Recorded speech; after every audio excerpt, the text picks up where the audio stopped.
Frères et sœurs, puisque Dieu, depuis votre confirmation, vous a appelé à être missionnaire, puisqu'il vous a appelé à être évangélisateur, et puisque depuis votre confirmation, il vous a fait tous les dons nécessaires pour cela, j'aimerais cette semaine vous parler des charismes, pour que ensemble nous puissions accueillir nos charismes, découvrir nos charismes. Comme vous le savez, le mot charisme est un terme biblique. Il est employé notamment par l'apôtre Paul pour désigner les dons de l'Esprit Saint. Paul parle aussi de la grâce de Dieu, ce qui est une façon de dire que ces dons de Dieu sont gratuits, que nous ne pouvons pas les revendiquer comme des droits.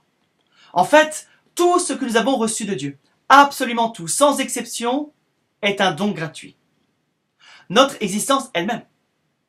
Mais les hommes étant pécheurs, la gratuité des dons de Dieu se manifeste encore davantage dans son pardon et dans la filiation adoptive qu'il nous offre. On dit que ces dons sont surnaturels parce qu'ils vont au-delà de ce que l'homme pouvait attendre de Dieu. Dans sa tendresse, dans sa miséricorde, dans son amour infini, le Fils unique nous appelle à partager sa filiation divine et cette nouvelle naissance, elle est bien l'œuvre de l'Esprit Saint. C'est ce que Jésus explique lui-même à Nicodème. En vérité, je te le dis, personne, à moins de naître de l'eau et de l'Esprit, ne peut entrer dans le règne de Dieu. Ce qui est né de la chair est chair, ce qui est né de l'esprit est esprit. Dans l'évangile selon saint Jean, chapitre 3, les versets 5 à 6.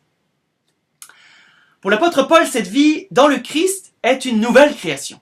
Il le dit lui-même. Si quelqu'un est dans le Christ, il est une nouvelle créature. Paul, comme saint Jean, la désigne aussi comme une nouvelle naissance.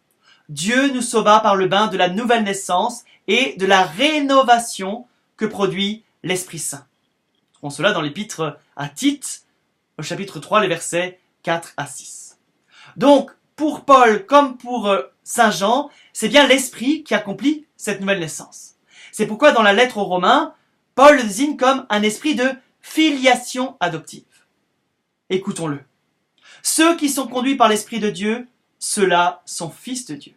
Car vous n'avez pas reçu un esprit de servitude pour tomber dans la crainte, mais vous avez reçu un esprit de filiation adoptive, dans lequel nous crions « Abba Père ». L'Esprit lui-même co-témoigne à notre esprit que nous sommes enfants de Dieu. Enfants et donc héritiers, héritiers de Dieu, co-héritiers du Christ, si du moins nous souffrons avec lui pour être glorifiés avec lui.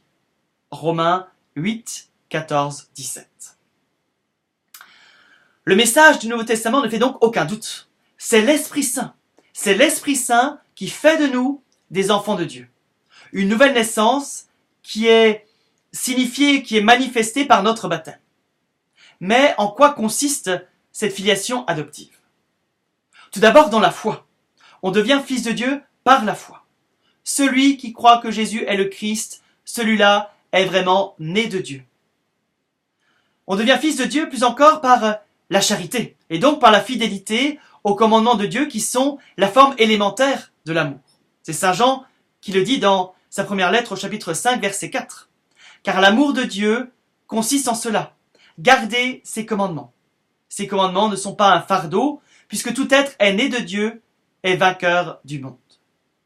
Et cela nous ramène au charisme, c'est-à-dire à chacun des dons de l'Esprit qui transforment notre existence humaine pour qu'elle soit une vie surnaturelle, c'est-à-dire une vie d'enfant de Dieu.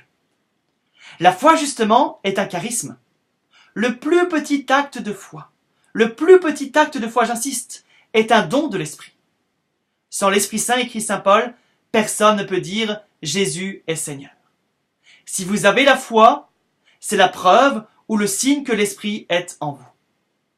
Mais en même temps, le plus grand acte de foi, le plus grand, ne conduit à rien sans la charité. Quand j'aurai la foi la plus totale, celle qui transporte les montagnes, s'il me manque l'amour, je ne suis rien, dit saint Paul.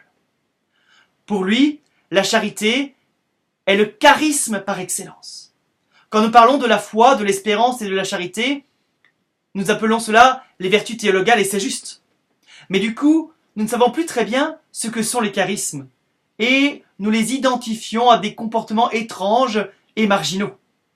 Mais il ne s'agit pas d'oublier le langage de l'apôtre Paul, qui disait « Maintenant ces trois-là demeurent, la foi, l'espérance et l'amour, mais l'amour est le plus grand.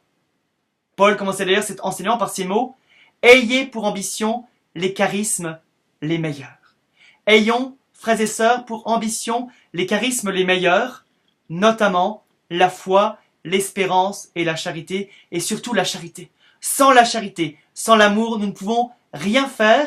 Sans l'amour, nous ne pouvons pas évangéliser. Sans l'amour, nous ne pouvons pas témoigner. Alors ce sont là les premiers dons de l'Esprit. Vous les avez reçus et pour cela, vous pouvez rendre grâce, vous pouvez louer le Seigneur. Bonne semaine, bonne rencontre de cellules.